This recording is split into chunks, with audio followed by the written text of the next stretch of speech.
नमस्कार दोस्तों, आप सभी का स्वागत है हमारे YouTube चैनल शक्ति ज्ञान में। दोस्तों, एक बार की बात है, देवी सत्यभामा भगवान श्री कृष्ण के पास आती है और उनसे पूछने लगती है, हे स्वामी, आज मेरे मन में शंका निर्माण हो रही है, कृपया आप मेरी शंका का निवारण कीजिए। भगवान श्री कृष्ण कहते हैं, हे प्रिय, तुम्हारे मन में जो भी शंका हो निसंकोच होकर पूछो, तुम्हारी हर शंका का निवारण करना मेरा कर्तव्य है। तब देवी सत्यभामा बड़ी ही प्रसन्नता से पूछने लगती है, हे प्रभु, आपकी हम तीनों पत्नियां पहले आपको भोजन कराती है और फिर भोजन करती है, नित्य आपकी सेवा करती है, आपके चरण दबाती है, किंतु हे प्रभु, क्या पत्नी को पति के साथ अथवा पति से पहले भोजन करना चाहिए? क्या ऐसा करना उचित होता है? शास्त्र इस विषय में क्या कहते हैं? हे प्रभु, ऐसा वह कौन सा पाप है जिसे करने से स्त्री नरकगामी बन जाती है? कृपया आप मेरी इस शंका का समाधान कीजिए। भगवान श्री कृष्ण मुस्कुराते हुए कहते हैं, हे सत्यभामा, आज तुमने समस्त मानव जाति के कल्याण के उद्देश्य से बहुत ही महत्वपूर्ण प्रश्न किया है। हे देवी, तुमने जो प्रश्न किया है उसका समाधान देवी सचदेवा की कथा सुनने से प्राप्त हो जाएगा। देवी सत्यभामा कहती है, हे प्रभु, यह रानी सचदेवा कौन थी? उनका आचार विचार कैसा था? मेरे मन में उनके विषय में जानने की जिज्ञासा निर्माण हो रही है। श्री कृष्ण कहते हैं, हे सत्यभामा, तुम्हारे आग्रह पर आज मैं तुम्हें रानी देवा की कथा सुनाता हूँ। तुम्हारी सभी शंकाओं का समाधान इस प्राचीन कथा में ही है। इस कथा में तुम्हें तुम्हारे सभी प्रश्नों के उत्तर मिल जाएंगे, इसीलिए इस कथा को ध्यानपूर्वक सुनो। जो भी मनुष्य इस कथा को ध्यानपूर्वक सुनता है और इसका प्रचार करता है, वह सौभाग्यशाली बनता है, उसे कभी नरक की प्राप्ति नहीं होती है। फिर देवी सत्यभामा कहती है, हे स्वामी, मैं इस कथा को अवश्य ध्यान पूर्वक सुनूंगी, कृपया आप इस कथा को कहिए। भगवान श्री कृष्ण कहते हैं, हे सत्यभामा, फिर सुनो इस कथा को। प्राचीन काल में अयोध्यापुरी में महाराज इक्ष्वाकु राज्य करते थे। वे धर्म का पालन करने वाले गुणवान, चरित्रवान और अत्यंत कुशल सम्राट थे। उनका विवाह काशी नरेश की पुत्री स्वदेवा के साथ हुआ था। स्वदेवा सत्य का व्रत पालन करने में तत्पर, गुणवान, चरित्रवान तथा महान पतिव्रता थी। महाराज इक्ष्वाकु पुण्यात्मा थे। उन्होंने अनेक यज्ञ तथा अनेक पुण्य के कार्य किए थे। उन्होंने देवालय बनवाए, पोखरे खुदवाए, अनेक वाटिकाओं बनवाए तथा वे साधु संतों की रक्षा में सदैव ही तत्पर रहते थे। महाराज इक्ष्वाकु के नगर के समीप एक घना जंगल था। उस जंगल में एक सुअर अपनी पत्नी और पुत्र पौत्रों के साथ रहा करता था। वह सुअर बड़ा ही विशालकाय और भयंकर आकार वाला था, जिससे सभी मनुष्य भयभीत रहते थे। उस सुअर के भय से मनुष्य उस वन के मार्ग से जाने से डरने लगते थे।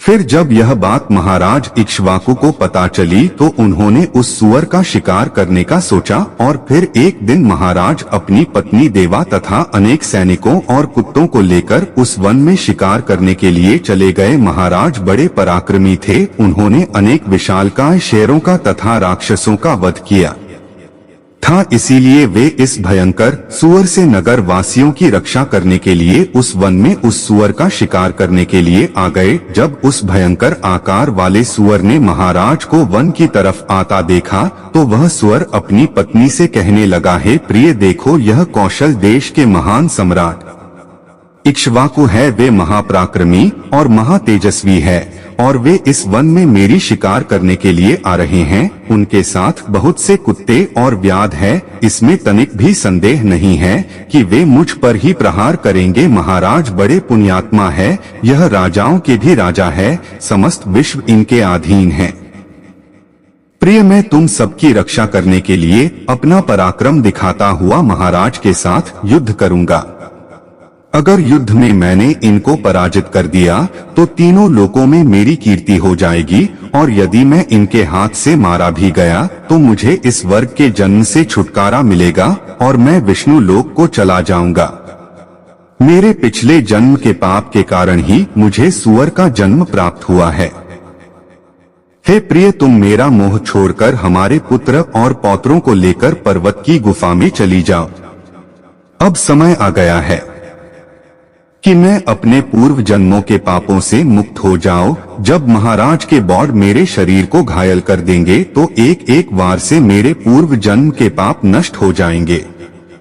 फिर उस सुअर की पत्नी बोलने लगती है, हे नाथ, हमारे बच्चे आपके ही पराक्रम और साहस के कारण इस वन में निर्भय होकर विचरण करते हैं, कोमल कोमल फूलों का आहार ग्रहण करते हैं। आप ही के कारण इन्हें शेर, सियार आदि जंगली जानवरों का भय नहीं है, क्योंकि आप ही इनकी रक्षा करते हैं।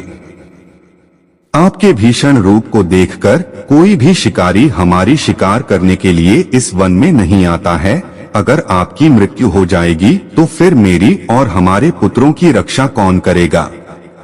आपके बिना हम असहाय हो जाएंगे, पति के बिना मेरा क्या होगा? उत्तम सवर्ण के गहने आभूषण वस्त्र पहनकर भी कोई भी स्त्री पति के बिना शोभा नहीं पाती है। पति से ही स्त्री को सौंदर्य और शोभा प्राप्त होती है।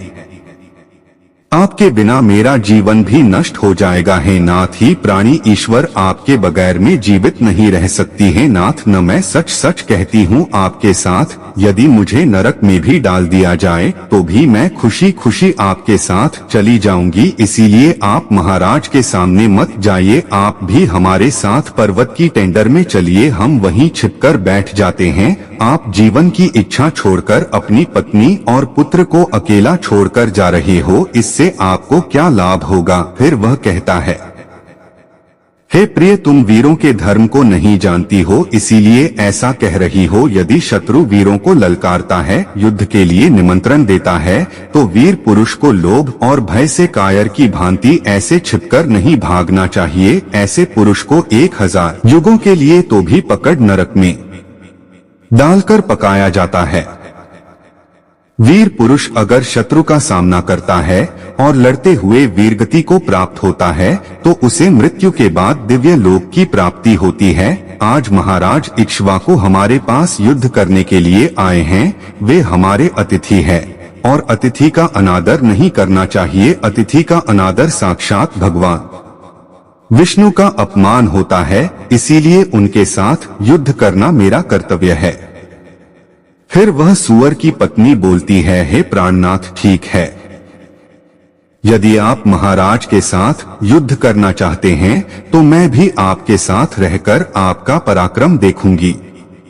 इतना कहकर उस सुअर की पत्नी ने अपने पुत्रों को बुलाकर कहा, हे पुत्रों, मेरी बात सुनो। आज युद्ध भूमि में अतिथि आए हैं, उनका सत्कार करने के लिए और उनसे युद्ध करने के लिए तुम्हारे पिता जा रहे हैं और उनके साथ मैं भी जा रही हूँ। इसीलिए तुम सभी अपने भाइयों को लेकर पर्वत की गुफा में जाकर छिप जाओ। महाराज इक्ष्वाकु बड़े बलवान है, वे इस युद्ध में हमारा संहार कर डालेंगे, इसीलिए तुम लोग यहाँ से भाग जाओ और अपने प्राण बचाओ। फिर वह सुअर के छोटे छोटे बच्चे बोलने लगे हैं, माँ, जो पुत्र अपने माता पिता को संकट में छोड़कर भाग जाते हैं वे महापापी होते हैं, उन्हें घोर नरक में डाला जाता है। जो निर्दयी पुत्र अपनी माँ का दूध पीकर उसे दुख में छोड़कर भाग जाता है, जो पुत्र अपने बाप को विपत्ति में देखकर छोड़कर चला जाता है, वह कीड़ों से भरे हुए दुर्गंध युक्त नरक में गिरता है। इसीलिए हे माँ, हम लोग आपको छोड़कर नहीं जाएंगे। फिर वह सुअर, उसकी पत्नी और उसके बच्चे सभी युद्ध के लिए तैयार हो जाते हैं और युद्ध भूमि की ओर निकल पड़ते हैं। सभी छोटे छोटे सुअर अपने पिता और माता की चारों ओर से रक्षा करने लगते हैं। उधर महाराज इक्ष्वाकु अपनी सेना के साथ उस स्थान पर आ जाते हैं और अपने सामने खड़े सुअरों को देखकर बड़े बड़े शूरवीर योद्धाओं को सुअरों का शिकार करने के लिए आगे भेजते हैं। वे सभी बलवान शूरवीर योद्धा हाथ में तलवार और भाले लेकर सुअरों पर आक्रमण करने लगते हैं। फिर सुअरों और राजा के सैनिकों के बीच भीषण युद्ध होता है। सभी एक दूसरे पर भीषण प्रहार करने लगते हैं। सुअर अपने दांतों से सैनिकों को मारने लगते हैं तो सैनिक अपने भालों से सुअरों को मारने लगते हैं। इस युद्ध में अनेक स्वर मर कट गए, कितने ही घायल हुए और महाराज के अनेक सिपाही भी मर गए और घायल हुए। अब केवल बस उसकी पत्नी और उसके कुछ 5-7 पुत्र ही बचे थे। अपने सभी पुत्रों को मरा हुआ देखकर सुअर की पत्नी इतनी भयभीत हो गई और अपने पति से कहने लगी, हे नाथ, मुझे और इन बालकों को लेकर यहाँ से चलो, नहीं तो हमारा वंश नष्ट हो जाएगा। कृपया हम सभी अपने प्राण बचाकर भाग चलते हैं, नहीं तो महाराज हम सभी को मार डालेंगे। फिर सुअर कहने लगता है, हे प्रिय, 2 शेरों के बीच में एक सुअर पानी पी सकता है, लेकिन 2 सुअरों के बीच में एक शेर पानी नहीं पी सकता। सुअर जाति में ऐसा बल देखा जाता है, इसी कारण से सुअर से सभी भयभीत हो जाते हैं। अगर इस समय पर मैं युद्ध के भय से भाग जाऊंगा तो मेरे सुअर जाति की प्रसिद्ध नष्ट हो जाएगी। इसीलिए हे प्रिय, तुम हमारे बच्चों को लेकर यहाँ से चली जाओ और सुखपूर्वक जीवन व्यतीत करो। यह सुनकर सुअर की पत्नी बोली, हे नाथ, मैं आपसे बहुत प्रेम करती हूँ। आपने मेरा आदर सम्मान करके, रति क्रिया करके और मेरी रक्षा करके मेरे मन को जीत लिया है। आपसे मेरा मोह कभी नहीं छूटेगा। इसीलिए मैं अपने पुत्रों के साथ आपके सामने ही प्राण त्याग दूंगी, किंतु आपको अकेला छोड़कर नहीं जाऊंगी। फिर वह सुअर और उसकी पत्नी दोनों ही महाराज से युद्ध करने के लिए आगे आते हैं। वह सुअर भयंकर गर्जना करता हुआ महाराज को युद्ध के लिए ललकारता है। वह सुअर उसके सामने आए बड़े बड़े वीर योद्धाओं को अपने दांतों से तिनके की भांति उठाकर फेंकने लगता है। अपने सैनिकों को मरता हुआ देखकर महाराज को क्रोध आ जाता है और वे अपना धनुष निकालकर उस पर बड़े वेग से आक्रमण करते हैं।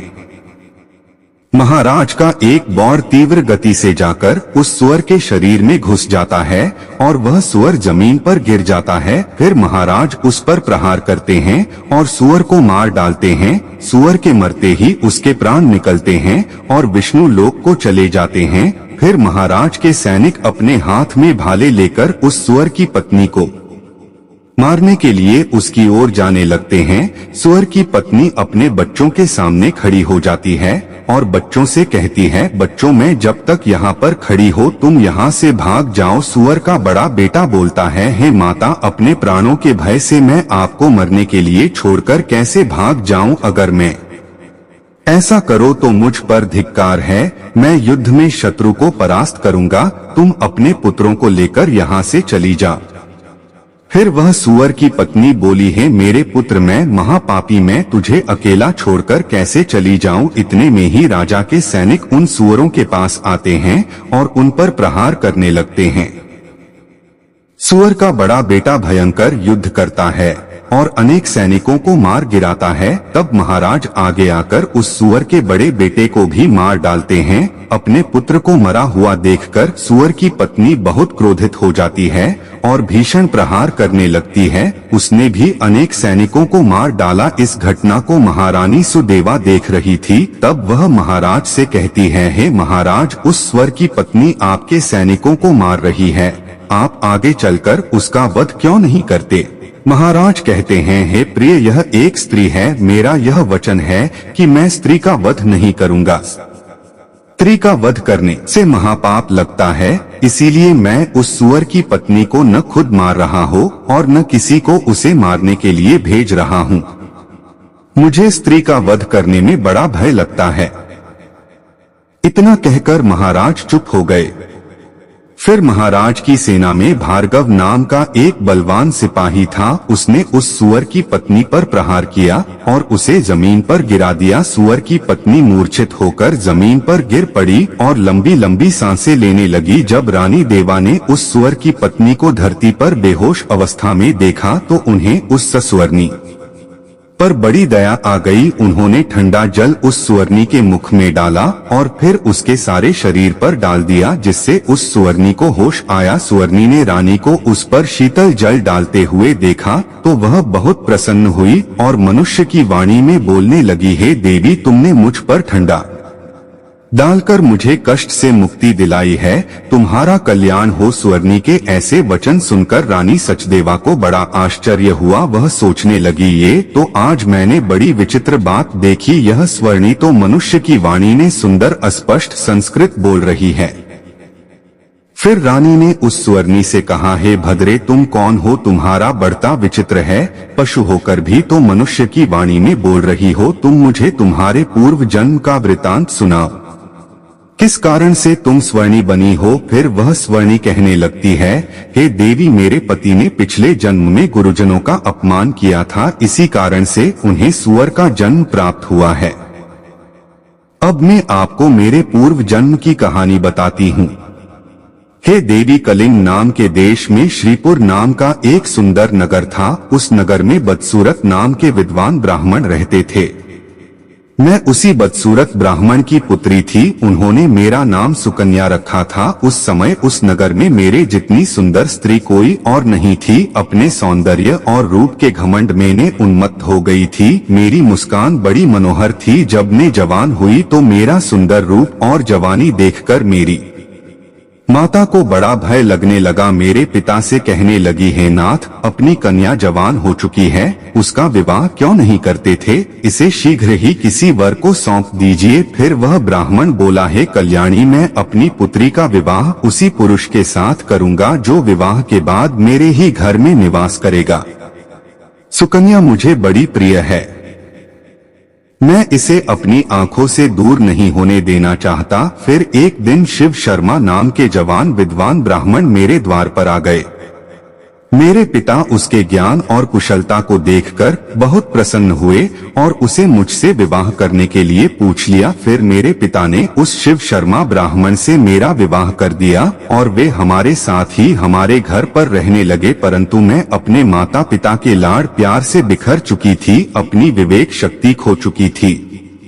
मैंने कभी अपने पति की सेवा नहीं की, कभी उनके चरण स्पर्श नहीं किए। मैं सदा उन्हें क्रूर दृष्टि से देखती थी, उनका अपमान करती थी, उन्हें नाम लेकर पुकारती थी, उनके भोजन से पहले भोजन कर लेती थी। ने अपने पति से ही खुद को भोजन परोसा लेती थी। ने अपनी मर्जी से स्वच्छंद होकर यहाँ वहाँ घूमने लगती थी और बात बात पर अपने पति का अपमान करती थी। मैंने उनके साथ कभी सहवास भी नहीं किया, उन्हें मेरे शरीर को कभी हाथ भी लगाने नहीं दिया। शिव शर्मा बहुत ही शांत स्वभाव के थे। उन्होंने मुझे अनेक दिनों तक सहन किया और फिर एक दिन वे अत्यंत दुखी होकर मुझे छोड़कर चले गए। मेरे पति के जाते ही मेरे पिता बहुत दुखी होकर कहने लगे, हे प्रिय, सुनो, हमारे दामाद हमारी पुत्री को छोड़कर चले गए हैं। हमारी पुत्री ही पाप चारे में भी दामाद तो विद्वान थे। मैं क्या जानता था कि हमारी पुत्री सुकन्या दोस्त और कुल नाशिनी होगी। फिर मेरी माता बोली, हे नाथ, हमारी पुत्री आप ही के लाड़ प्यार से बिखर गई है, इसे सही राह पर लाने के लिए आपको ही कुछ करना होगा। पिता के घर में रहने वाली कन्या दुराचारी बन जाती है, इसीलिए कन्या को कभी घर में नहीं रखना चाहिए, उसे उसके पति के पास ही रखना चाहिए। हमारी कन्या बहुत दुष्ट और पापिनी है, आप इसका त्याग करके इसे इसके पति के पास भेज दीजिए। इस प्रकार से माता के वचन सुनकर मेरे पिता बहुत क्रोधित हुए और मुझे कहने लगे थे, दुष्टा, हमारे कुल में कलंक लगाने वाली दुराचार नहीं, तेरे ही कारण शिव शर्मा हम सबको छोड़कर चले गए। इसीलिए तेरा पति जहाँ पर है तो वहीं पर चली जाए, अथवा तुझे जो स्थान अच्छा लगे वहाँ पर चली जा। फिर मैं अपने घर को छोड़कर चली गई। बाहर जाने पर मुझे लोग उल्टा पापिनी दुराचारी कहकर संबोधन करने लगे, इसीलिए मैं अपने पति को ढूंढते हुए वन चली गई। फिर एक दिन वन में एक कुटिया के सामने जाकर खड़ी हो गई और भिक्षा मांगने लगी। वहाँ पर उस कुटिया में रहने वाली मंगला नाम की स्त्री ने मुझे देखकर अपने पति से कहा, हे स्वामी, द्वार पर एक दुखिया दुबली पतली स्त्री भिक्षा मांगने के लिए आई है। मंगला का पति शिव शर्मा ही था जिन्होंने मेरा क्या किया था। मुझे देखकर उन्होंने मुझे पहचान लिया और अपनी पत्नी से कहने लगे थे, प्रिय है, यह मेरी पहली पत्नी सुकन्या है जो मुझे बहुत प्रिय थी, इसीलिए तुम इसका आदर सत्कार करो और इसे अपने घर में स्थान दो। फिर मंगला ने अपने पति की आज्ञा का पालन करते हुए मुझे घर के अंदर बुला लिया और मुझे पहनने के लिए वस्त्र दिए। फिर एक दिन में बैठकर मंगला के अच्छे स्वभाव का और मेरे दुष्ट स्वभाव का विचार करने लगी और मुझे बड़ा दुख होने लगा। अधिक चिंता करने के कारण मेरा हृदय फट गया और उसी क्षण मेरी मृत्यु हो गई। फिर यम के 2 दूत उस स्थान पर आ गए और मुझे उठाकर यमलोक ले गए। वहां पर यमराज ने मेरा लेखा जोखा देखा और यमदूतों से कहा, हे दूतों, इस पापिनी स्त्री ने अपने पति का बहुत अपमान किया है। यह पति से पहले ही भोजन कर लेती थी, अपने पति को नाम से बुलाती थी, उसे घर के काम करवाती थी, इसीलिए इस पापी स्त्री को ले जाकर नरक में डाल दो। फिर यम दूत मुझे नरक में ले गए और उन्होंने मुझे जलते हुए अंगारे में डाल दिया। लोहे के चलते हुए पुरुष बनाकर मुझे उन्हें आलिंगन दिलवाया। वह नरक में मुझे अनेक वर्षों तक कष्ट भोगने पड़े। फिर नरक की सजा भुगतने के बाद यमराज ने मुझे सुअर के जन्म में डाल दिया। स्वर्णी बोली, हे देवी, इस प्रकार से मैंने आपको मेरे पूर्व जन्म का वृतांत सुना दिया है। कृपया अब मुझे इस जीवन से मुक्ति दिला दो। आपने अपने पति की बहुत सेवा की है, इसीलिए मुझे आपका थोड़ा सा पुण्य प्रदान करो। फिर रानी देवा महाराज से कहती है, हे स्वामी, अब मैं क्या करूं? आप जो आज्ञा देंगे मैं वही करूंगी। महाराज इक्ष्वाकु कहते हैं, हे प्रिय, यह बेचारी बहुत दुख उठा रही है, तुम अपने पुण्य से इसका उद्धार करो। महाराज की आज्ञा लेकर रानी सुवर्णी से कहा, हे देवी, मैं अपने 1 वर्ष का पुण्य तुम्हें प्रदान करती हूँ। रानी के इतना कहते ही उस स्वर्णी के प्राण चले गए और उसके शरीर से एक दिव्य स्त्री प्रकट हुई और फिर वह महारानी और महाराज को नमस्कार करके विष्णु लोक को जाने लगी। भगवान श्री कृष्ण कहते हैं, हे सत्यभामा, इस प्रकार से मैंने तुम्हें यह महान कथा सुनाई है। तुम्हें तुम्हारे सभी प्रश्नों के उत्तर भी मिल गए होंगे। देवी सत्यभामा कहती है, स्वामी, आपने आज मुझे बहुत ही पवित्र कथा सुनाई है और मेरी सभी शंकाओं का निवारण भी किया है। तो दोस्तों, उम्मीद है आपको भी यह कथा पसंद आई होगी तथा कैसी लगी कमेंट करके जरूर बताएं। जानकारी अच्छी लगी तो वीडियो को लाइक जरूर करें और कमेंट में जय श्री कृष्ण अवश्य लिखें। साथ ही चैनल को सब्सक्राइब करें।